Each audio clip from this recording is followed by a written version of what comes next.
never to be forgotten.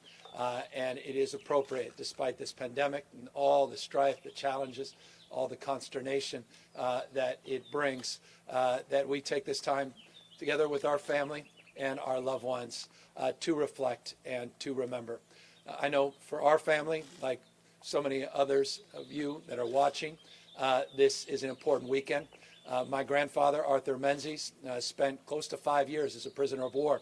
He was in Corregidor and Bataan, and he struggled and suffered not only to survive in the internment camps, but to come back into society, where ultimately, tragically, he took his own life. As so many those that were torn asunder in conflict and in wars, it's not just those that lose their lives on the battlefield, it's those that lose their lives coming back home that never left the battlefield. And so I want to just express my deep respect and admiration on Memorial Day, also to veterans and those that have come back from these more contemporary wars overseas, and also just extend our heartfelt thank you and deep respect and acknowledgement to the challenges, travails, and struggles that so many of our veterans continue to have as they come back from those horrific experiences in combat and other experiences, noble experiences related to their service at war. And so we're here in that spirit, in their spirit, in that light of optimism and respect for the opportunities they have all provided us. And I just want to make a point as we're here to make this point. We not only hold those things dear in rhetorical terms, but in terms of our practices. And I want to just recognize the outstanding practice of leadership that is demonstrable, not just here in Yountville, but in our 8 vet homes throughout the state of California. Over 2,000 veterans in these homes protected, disproportionately so because of the outstanding leadership of our Secretary of Veterans Affairs and his remarkable team and outstanding frontline staff. That is not something every governor in the state of California, or rather across this country, not just in the state of California, can say. The reality is a lot of our veterans' homes have been disproportionately impacted by COVID-19 and the spread of this virus. A lot of our American heroes from World War II, not just the Korean War, Vietnam War, or Iraqi freedom, and other wars that are housed and supported in institutions like this, have been immune from the spread of the virus. Quite the contrary. There have been some horrific headlines and tragic lives lost, and examples where the insidiousness of this disease spread like wildfire through facilities like this across the country. That has not been the case, and I say this cautiously, soberly, not been the case to date in the state of California. Throughout our entire system, 8 hospitals, we have had just 3 patients test positive for COVID-19. We've had a number of staff, but the overwhelming majority of staff, all but 2, have recovered and are back at work. And that's because of the seriousness of purpose that was advanced weeks before California's stay-at-home order was put into place by our Secretary of Veterans Affairs. These facilities are not immune to the challenges that are so often present in the lives of Californians as it relates to wildfires, earthquakes, and other hazards. I think as a consequence, in many respects, of the emergency operation plans that facilities like this and others had already organized and practiced over the course of the last number of years, in particular with so many wildfires, particularly in this region, but also in Southern California, that has hardened people's senses and distilled a real focus and energy around protecting staff, protecting our patients and those we serve, the American heroes that are part of this system. As a consequence, Vito and his team were able to put together 38 specific prescriptive guidelines on infectious disease control, on temperature checks and symptom checks for patients as well as staff.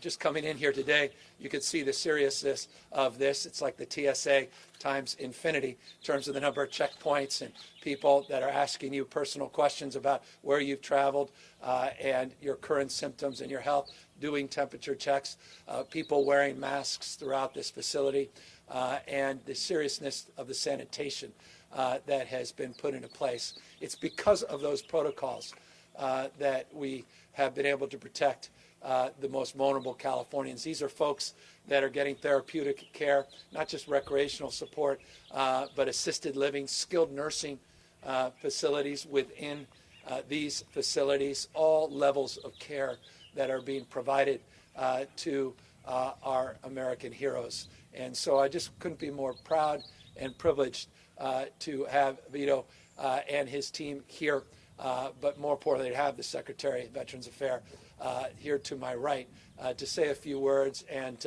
I think to express, I hope, I imagine, as he does so often privately, perhaps a little more publicly, his appreciation to the frontline staff of these facilities that have gone above and beyond to protect some of our most vulnerable and heroic residents of this state and our nation. Vito?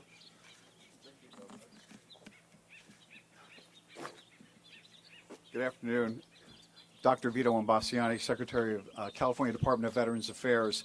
I want to say, first of all, that I'm honored to have the trust of the governor of this great state in running these homes where we create an environment in our 8 homes from practically the Oregon border to the Mexican border, where we try to create a home-like atmosphere where veterans can feel safe and we respect their military tradition and honor them by their congregate living experience. Before we came to this podium, the governor and I were further up the hill where this campus hosts a cemetery in which veterans of all of our wars are interred, going back to the Civil War and even earlier, the Spanish-American War. This is hallowed ground, and it's full of veterans who, as is the case with people who are in nursing homes across the country, are an extraordinarily vulnerable population, not only by virtue of their august age, and we have veterans here in their 9th and 10th decades of life, going back to the early days of World War II, but by their underlying disease burdens and by the burdens that they incurred by putting on the nation's uniform, picking up a weapon and defending our nations in battlefields whose names you're all familiar with. So ever since my earliest years, I was a victim of the polio epidemic in the early 1950s. And I was in medical school at the University of Vermont when the HIV virus that caused AIDS became epidemic itself. And because of those experiences, I always follow the CDC reports on the emergence of rare and exotic diseases wherever they are. And when I heard in December that a strange new disease, which was highly contagious and highly lethal, had emerged in Asia, I immediately convened our senior leadership. We have a robust emergency operation plan for this and all the other campuses. It was made necessary by the fact that earthquakes and wildfires happen all the time. In fact, a wildfire 3 years ago came very close to one of our buildings on this campus. We also have a plan to treat the epidemic that comes with flu every winter. So in early January, we started brushing off these things because I had a feeling that this could get out of control if the host nation, with the nation of origin, could not control it.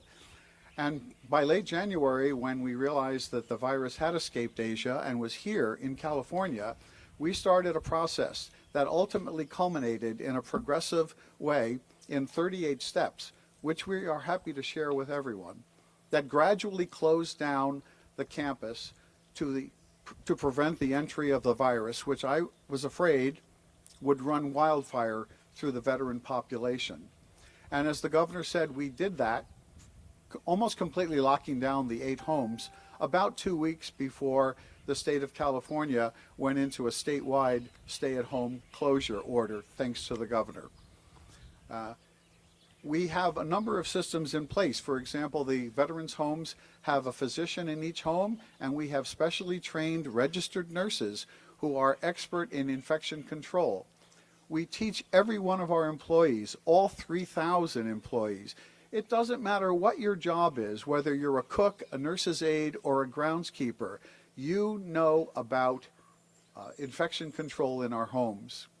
So to make a long story short, we took all the guidance of the VA and the CDC and the organs of public health. There's nothing magical about what they wanted us to do.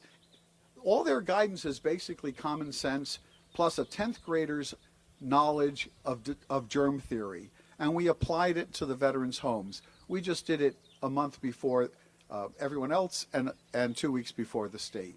And I'm delighted that we have such success in protecting the wonderful men and women who are our connection to our past. I lost my own father this week. He was 98-year-old veteran of World War II, a Marine, fought in the Solomon Islands. We honor him as we do all veterans who died defending this nation. That's what Decoration Day and now Memorial Day is. But our connection to that history is by honoring the men and women that live in all of our veterans' homes. And my final salute is to the extraordinarily talented and dedicated staff that I have at all the homes, the leadership, the rank and file. To work at Calvet and to work taking care of these veterans is not just a job, it's a mission. And that probably explains why we have extraordinary attendance rates from all of our workers, even during the highest point of the pandemic. So thank you again, Governor, for your trust in me. I'm delighted to do this job. Thank you. Thank you, Mr. Secretary, and Dr. Mr. Secretary, and I think that's an important point. There's simply not a state in the nation that has Secretary of Veterans Affairs that also happens to be a doctor, and I think fundamentally and foundationally that has been determinative as well in keeping the infection rate down here. Not only, again, this facility built in 1884, same time, for what it's worth, the Washington Monument was built. It was that same year that a gentleman by the name of Mark Twain finished The Adventures of Huckleberry Finn. This facility went up, still maintaining itself as the largest in the United States of America. We've got 8 facilities in this state. Some are as small as just 60 or so. With capacity that can get to 900, roughly 1,000, roughly 750 people are being cared for currently at this facility. So again, I just want to thank the Secretary, his team, and their outstanding leadership, the seriousness of purpose, as I suggest, that they have taken in terms of their mission. And I love that he frames this as a mission and a calling, not just a job and a vocation to help protect these American heroes. Let me extend as well a few updates that extend off the narrative of protecting the health of 40 million Americans in the state of California that reside here. We are now moving through, as many of you know, a variance process in the state as we make meaningful modifications to our original stay-at-home order. Many sectors of the economy in the state of California have already reopened as it relates to manufacturing, warehousing, logistics, retail sector reopening in real time, the restaurant industry reopening, including in this region of the state. Currently, 43 counties out of the 58 counties in the state of California have provided attestation of containment plans and protection plans that allow them to move deeper into phase 2. We are putting more and more responsibility on counties, not only as we move through phase 2, but also into phase 3. We're beginning to reopen all sectors of our economy. This is happening in real time, and it's an iterative and dynamic process. Today, we have 43 that have self-attestation plans that have been put up, I expect, by later this afternoon and early this evening. As many as 45 counties will expect even more over the course of the next number of days. Our commitment is to continue to work with city and county leaders all throughout the state of California to address their concerns and their particular issues. This process has been remarkably collaborative. There are a few examples that are exceptions in the state of California that tend to get highlighted disproportionately, but I just want to express this. They're exceptions, and the incredible spirit of collaboration and cooperation is demonstrable in the engagement with city and county health directors and city and county elected officials from every part of the state of California. And that includes faith leaders. On Monday of this last week, I made a comment that was picked up by many, but perhaps not as many as I had hoped, that we were working with faith community to advance the efforts to begin to put out guidelines, processes, and procedures to keep the public health and safety of congregants and parishioners. We've been working throughout the diverse, interfaith community and within the diversity of our faith-based leadership all up and down the state, working on the differentiation, the large mega churches versus more neighborhood-style churches, the different styles of pews and sanitation protocols, and synagogues versus working with other faiths. We've been working on those sectoral guidelines, and we are just days away. At the latest on Monday, we will put out those guidelines. So I want folks to know that. I've made that abundantly clear in the last week, but not everybody has picked up on it. But it's so important that folks understand that we deeply respect and admire the faith and devotion and the cause that unites millions and millions of Californians, people of faith and community. And at a time of so much anxiety and uncertainty, faith and that devotion to something higher and better and bigger than yourself becomes even more pronounced and more profound and more important.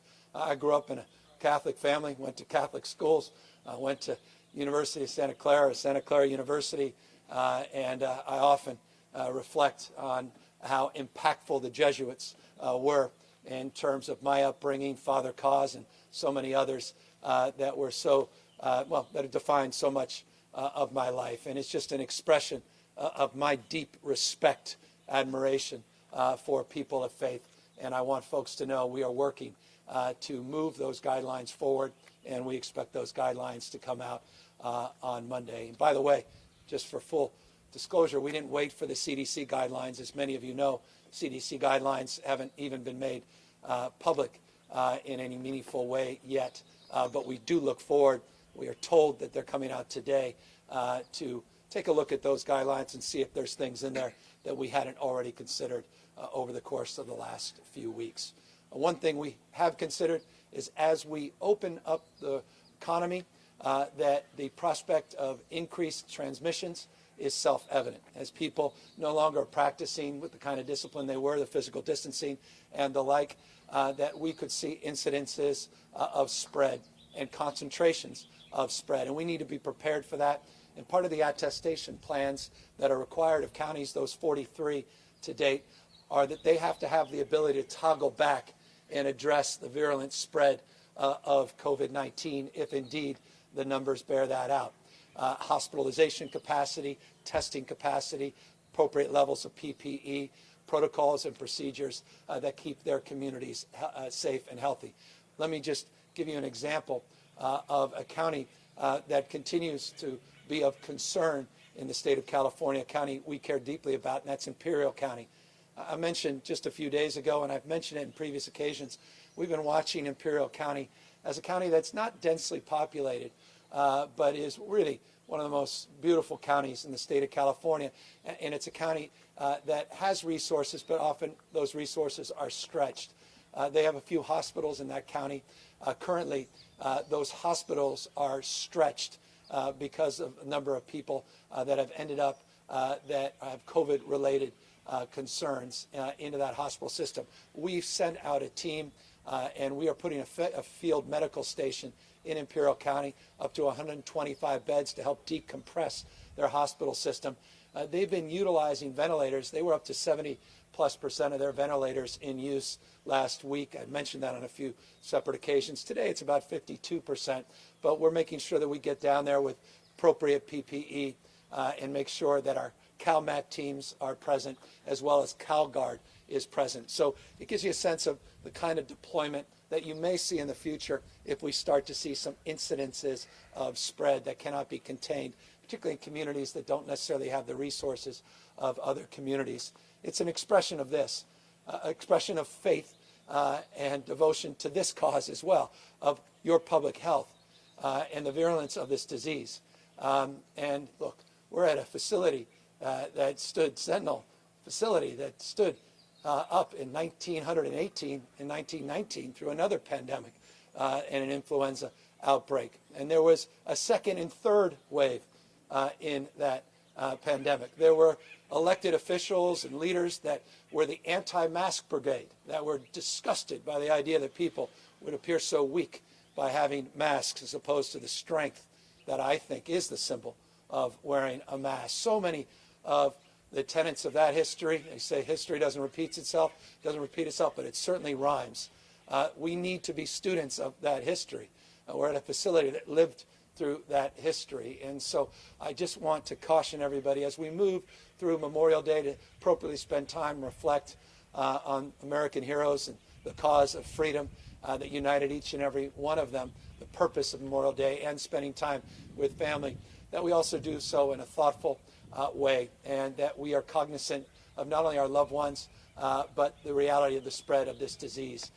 We saw an increase in the number of positive cases yesterday in the state of California. We saw 88 more human beings, 88 more families torn apart because of deaths related to this virus in the last 24 hours.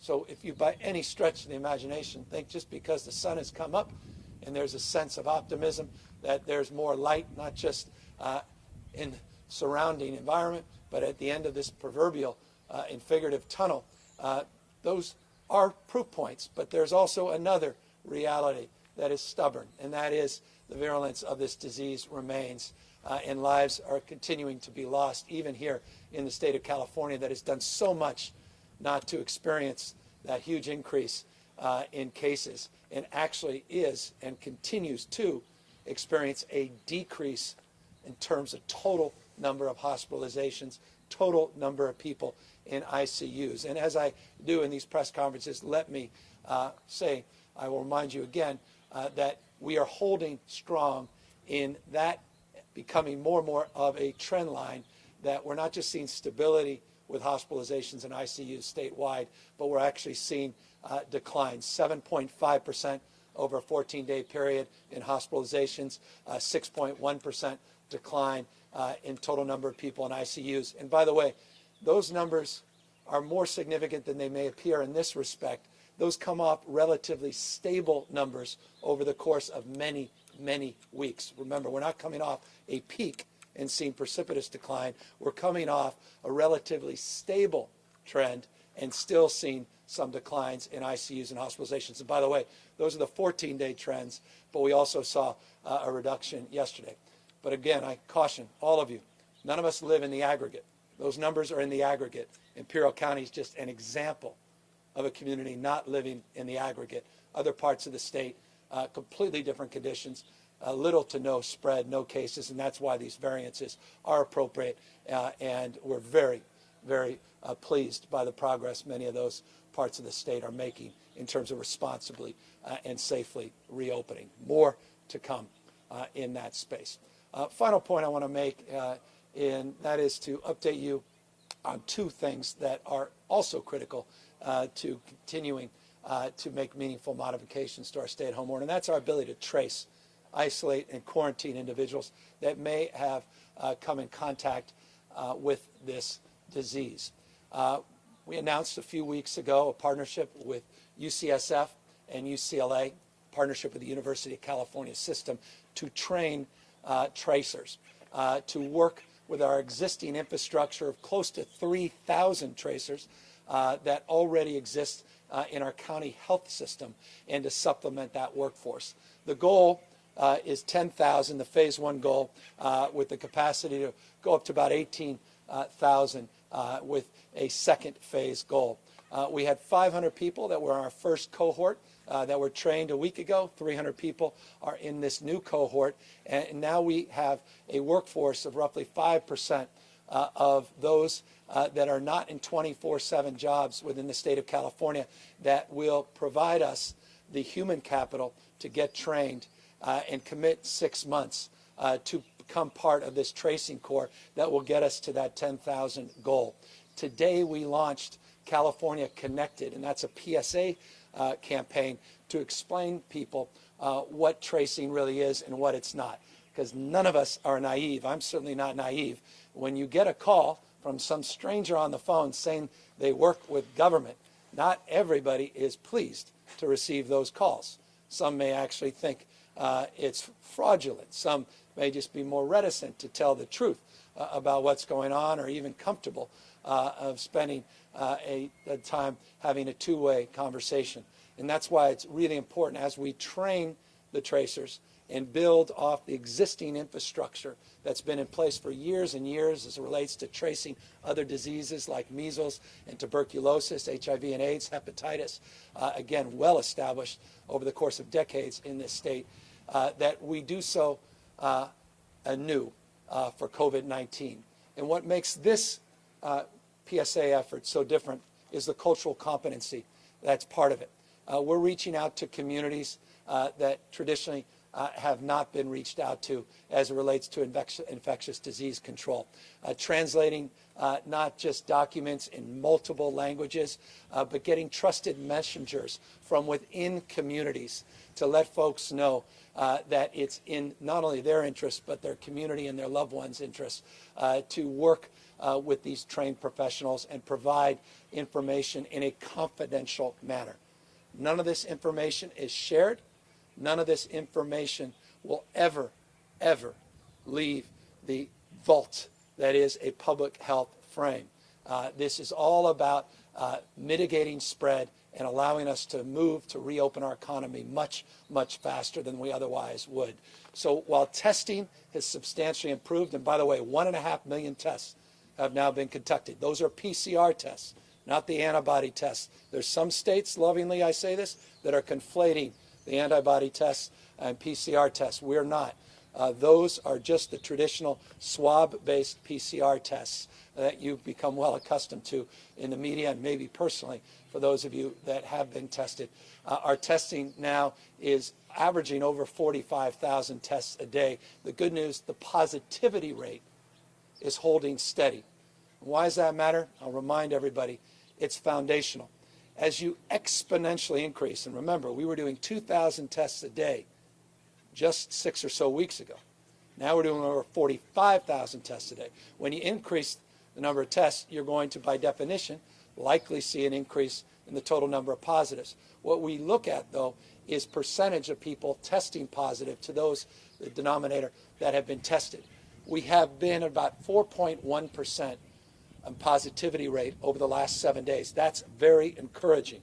It's been 4.4% if you pull back over a 14-day period. But those positivity rates are holding steady even as our testing substantially improves and increases. And I say improves, not just increases, because the improvement is where we're doing the tests, focusing on rural parts of the state, getting more testing facilities in Northern California, up into Mendocino, Lake counties, and also within our diverse populations in the state into black and brown communities. The partnerships with OptumServe and Verily have advanced that cause, and I'll continue to remind all of you on covid19.ca.gov, on covid19.ca.gov, you can type in your zip code and you can make a determination of the availability of free testing that is proximate to your residence.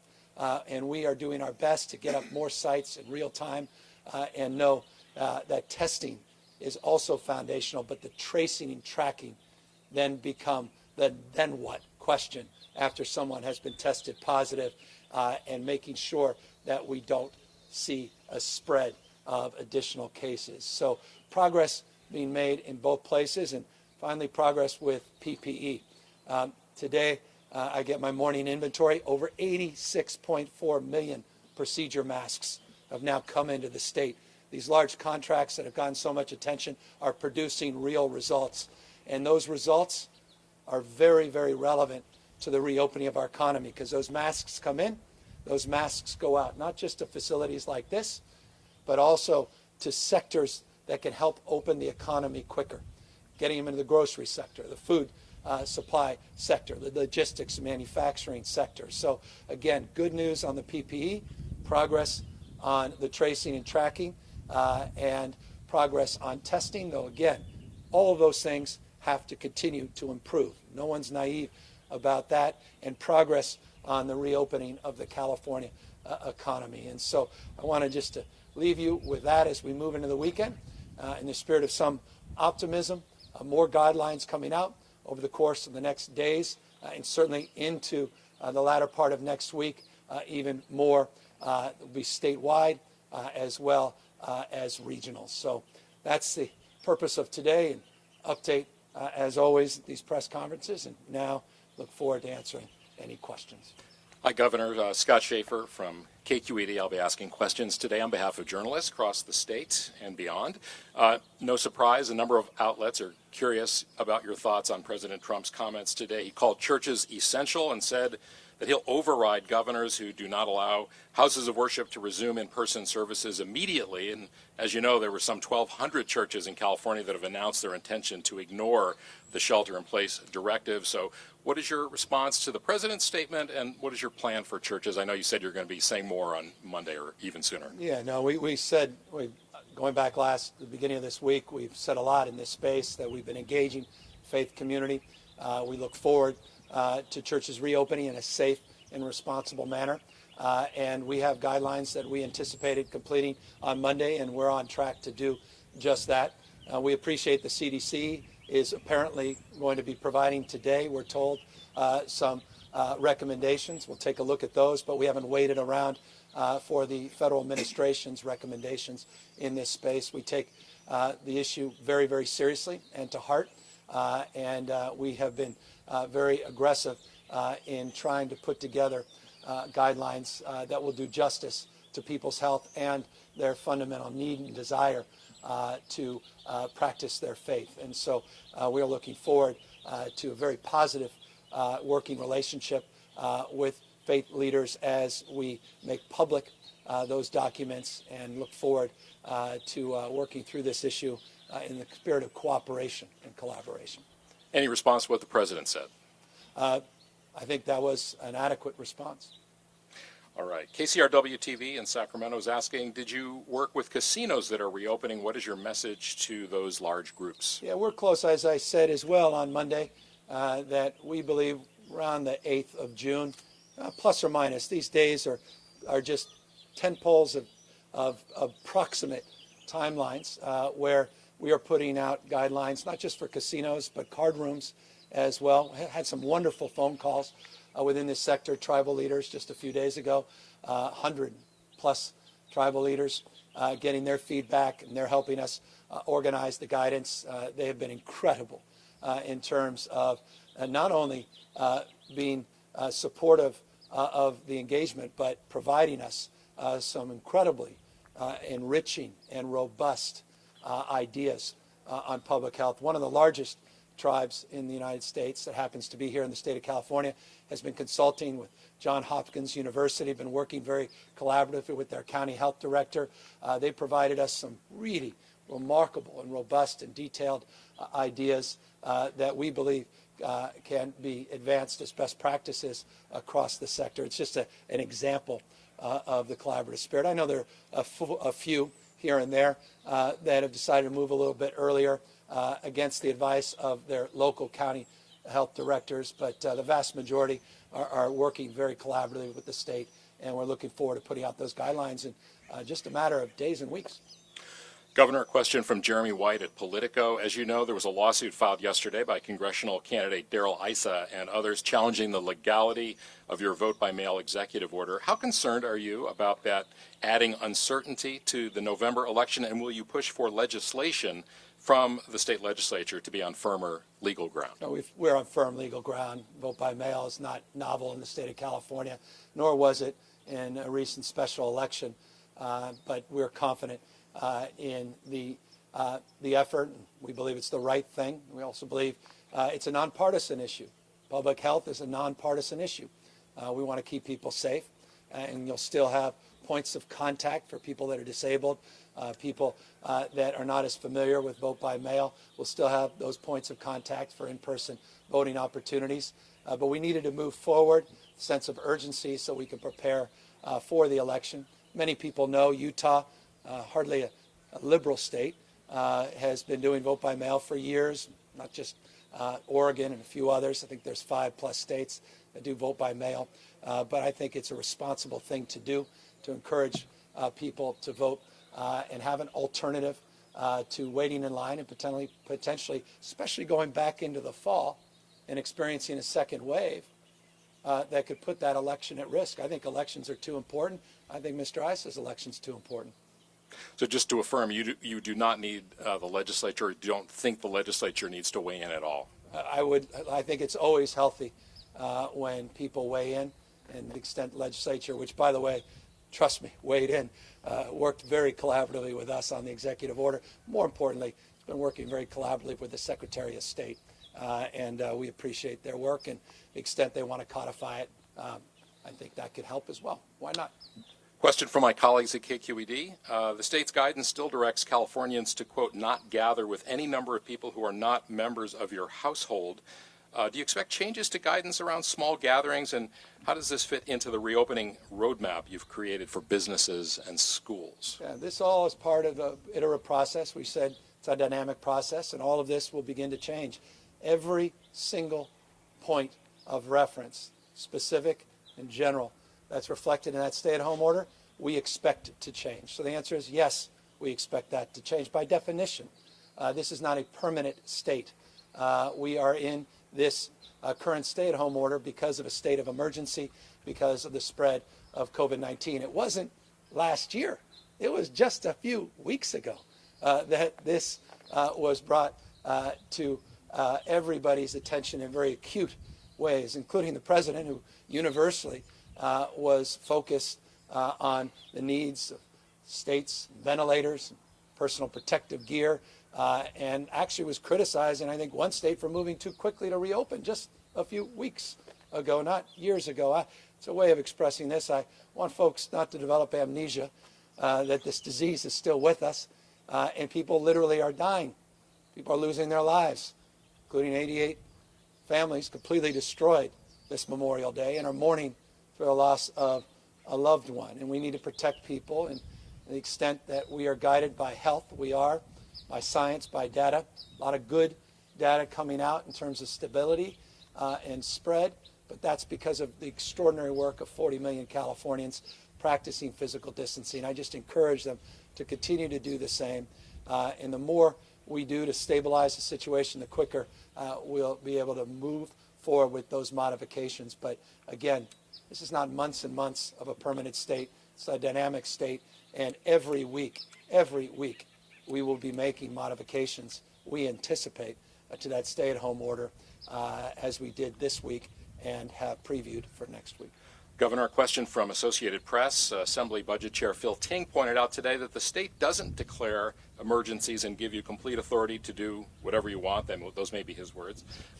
When we're fighting things like heart disease and cancer, the question is, now that we are 2 months into this pandemic and the number of hospitalizations have stabilized, do you still believe you need these emergency powers to spend public money with little oversight? Why or why not? Well, it seems to be a lot of oversight as it relates to those things, contracts being made public. I think 5, 6, 7, 8, 10 hearings that have been conducted. So I think that's encouraging. I encourage it, and I think it's appropriate. And I look forward. I've been looking forward to the legislature coming back for months now. And so there are plenty of things that are on my desk that I'm happy to hand over in terms of issues that need to be addressed. And I look forward to engaging them, as I've engaged the chair of the budget personally, directly on multiple occasions over the last many weeks and certainly many days, including a number of recent meetings related to the budget. And I applaud his oversight and his stewardship. Question from Brody Levesque at the LA Blade. A report from the Williams Institute at UCLA School of Law found that over 200,000 LGBT people in California have one or more medical conditions that put them at high risk of COVID-19, including HIV. There are still no data points forthcoming as promised by your administration in regard to the pandemic's impact on the LGBTQI community. Will you issue an executive order to implement the necessary changes to commence gathering these critically needed data points for the impact? What I love about that question, it's a wonderful bookmark. The previous question was, Governor, you need to work with the legislature. This question is, how can you bypass the legislature and just sign an executive order? As I just said in the last question and answer, I'll answer it consistently. I look forward to working with the legislature. I've now on 4 separate occasions been asked that question specifically. On 4 separate occasions, I expressed a deep desire to reconcile this, but also was very specific about how proud I am to work with Scott Wiener, who's got a bill on this, and working with Scott and many other members of the legislature, including the LGBTQ caucus, of which I had the privilege of spending some time with a week ago. They have a bill. They would like to advance that bill. We are working very collaboratively to do exactly what needs to be done, and that's to reconcile an historic fact that predates the current pandemic, and that is the issue of data collection, the lack thereof in the LGBTQ community. Question from Doug Sovereign at KCBS. Many hospitals and medical professionals are still struggling to procure adequate PPEs and are even reusing masks. I know you said millions of masks are in the pipeline, but how are restaurants and retail stores supposed to compete to get masks, sanitizer, and other protective equipment they need in order to reopen safely under the new guidelines? So over 2 weeks ago, in fact, 2 weeks ago to the day, I believe we announced, though the days and weeks go by, so I may be off, we announced 11 million masks had been distributed just on that Friday. I announced exactly where they were distributed. You may recall we distributed to Department of Education masks, to in-home support service workers, to our child care facilities. We announced millions and millions of masks went to farm workers in this state, and I also announced millions of masks went into our food sector, including grocery stores, not just large chains, but desire to get into smaller grocery stores. The reason I went through that litany a few weeks back, the reason I highlighted those 11 million masks was not in anticipation of that question, but in recognition of the need to provide more personal protective gear so that we can reopen our economy in a much more swift, robust way. The reason I began today's comments by mentioning the 80+ million procedure masks that have come in was to basically double down on our not only recognition of the importance of appropriate levels of personal protective gear, beginning substantively with the issues of masks, but to make the case, as I've made earlier this week and in multiple occasions over previous weeks, that we need to get those masks out, not just within the hospital system and the alternative care system, but now into the economy. And that includes to sectors of our economy. They include those that were highlighted in the question, but also additional sectors of the economy, including salons. As you may have noted, a week or so ago, I announced that we were within a week, we still are now days, of announcing a loosening of our stay-at-home order for barbershops and for salons. We now have a constructive process as it relates to personal care industry broadly defined and making sure we get feedback to put out guidelines in that space. PPE is a big part of that conversation, the extent that the state of California can service that gap, recognizing how difficult it's been for everybody to procure PPE. That is exactly what we have done and intend to continue to do. Governor, question from Jacqueline McLean of KFSN ABC 30 in the Central Valley. What actions will the state take against counties that reopen into Phase 3 without state approval? For example, just this week, the Tulare County Board of Soups voted to allow its county to reopen into Phase 3, yet the county continues to see high daily positive test results and deaths. Yeah, it breaks my heart. It should break your heart.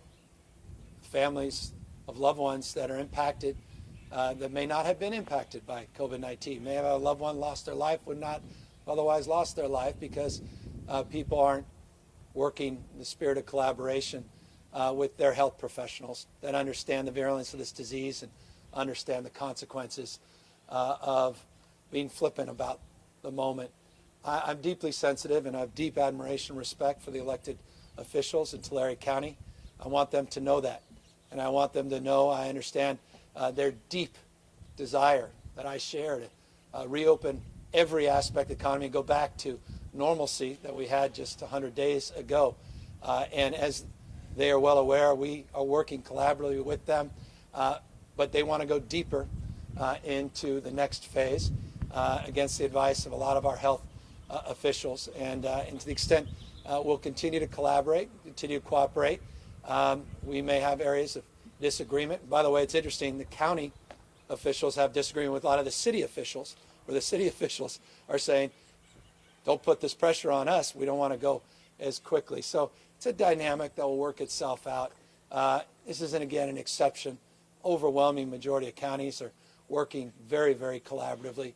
I don't wake up to look to be punitive. I want to be responsible and respectful to the deep economic challenges that all of us are facing, and that's why the vast majority of the sectors of our economy have opened.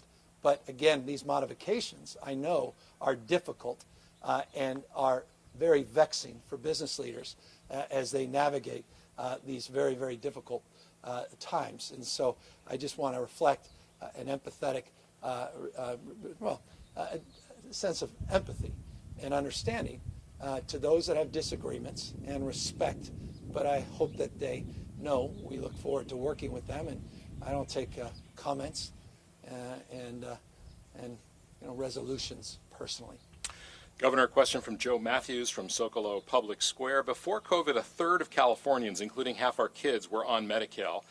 Now those numbers are going up even more.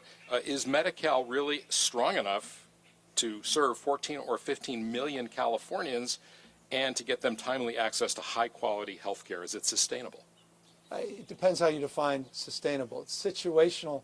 Situationally, we're required to do more and do better. And so the answer is, in the current short term, yes, we have to absorb those responsibilities. But there are trend lines over the course of decades as it relates to adequacy of care, cultural competency of care, geographic disparity of care, need and desire to train more doctors and have more rural areas of support, reimbursement rates in that space. We had made a lot of progress in the first year of our administration. I compliment Governor Brown for the progress he made in his administration. We have a blueprint for real reform. It was referred to in my State of the State and in my January budget as CalAIM. It was a $695 million appropriation to CalAIM that I was hoping to make this year. Working with Budget Chair Phil Ting and others, we felt it was inappropriate with all of the magnitudes of the cut to put forth those reforms at this stage because of the change in economic conditions. But I'm committed long-term to those reforms. So the answer to the question is long-term, no, but we're not committed to the status quo long-term. We're committed to reforms.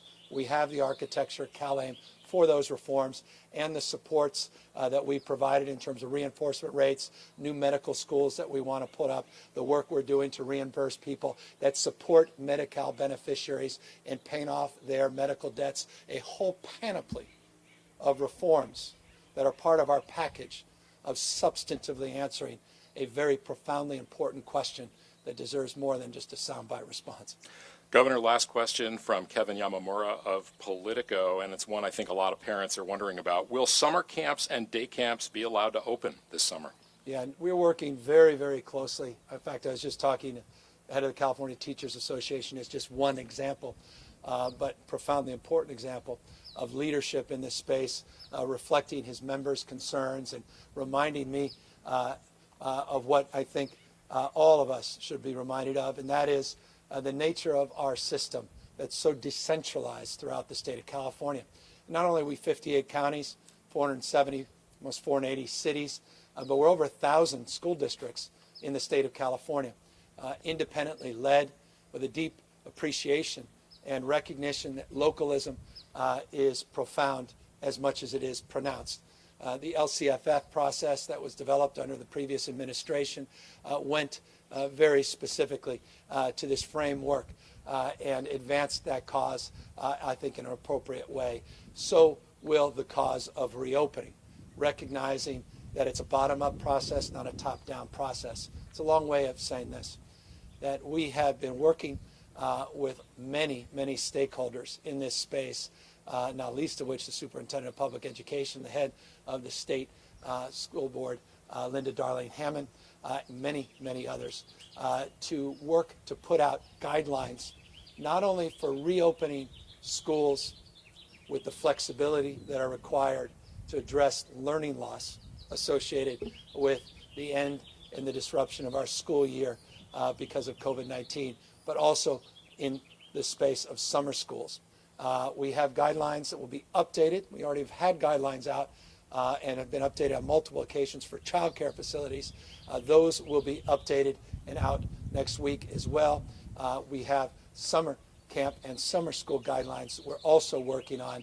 Expect many of those guidelines to be made public within a week or so. I want to give people plus or minus this 3-day holiday may delay for a day or two, but we are working very, very aggressively to make sure it's an inclusive process and to make sure before we put something out that people feel comfortable with what's put out and there are no big surprises. I'm a parent of 4. My oldest is 10. Youngest just turned 4. And I can assure you a big part of the tradition of my family are summer camps. We're becoming more and more of a tradition of summer school. And the issue of learning loss is profoundly important to me as it is millions of others in the state of California. I deeply want to be able to answer the question my kids ask me as well as kids all across, when can I go to camp or can I go to camp? And if summer school is going to open, what's it going to look like? I just did a PSA for LA Unified School District as one example on their summer school effort, but a lot of that was around distance learning in that space. So again, this is a dynamic space, and one has to recognize the regionalism and the localism that defines the education space broadly, as well as the variations that are being advanced as it relates to public health and public safety through our modification of the stay-at-home order that will also be determinative in terms of recognizing the needs of summer camps and the public needs and public health, not just safety of our children. I want to thank everybody, as always, for the privilege and opportunity of sharing some of these thoughts and updates with all of you. We are making progress reopening this economy. Make no mistake, we are moving these modifications forward, and meaningful modifications are being made, and you're seeing that translated in not only new guidelines, but the opening of restaurants throughout the state of California, retail throughout the state of California, soon churches, places of worship throughout the state of California, and it can't come anytime too soon. We hope our schools in a safe and responsible way, protecting our caregivers, protecting our teachers, protecting our support staff, and our students and their parents, always top of mind before we move aggressively in that space. I encourage everybody, as you move forward aggressively into a beautiful weekend that usually brings people together, please, to the extent possible, stay regionally, stay close to the cohort that you've been with. To the extent you go out, and you should do so thoughtfully and abide by local health considerations and guidelines, and wear face coverings as appropriate. But I hope you do so safely and enjoy yourselves. We are beginning to turn the page, not only in this country, but substantively in this state. And I really feel confident that the best is yet to come.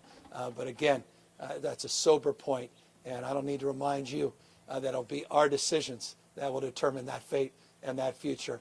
And so continue to do the great work all of you have done, and let us take time, all of us, and pause and reflect that freedom is not something that we just inherit, something you got to fight for, something you can't take for granted. And let us remember our heroes, those warriors, those folks that had one cause in common, and that was the cause of freedom, to protect our liberties and to protect our way of life. And that's why we're here, in their spirit and in that light. And we hope you reflect upon millions and millions of Americans' best this weekend and enjoy your Memorial Day. Take care, everybody.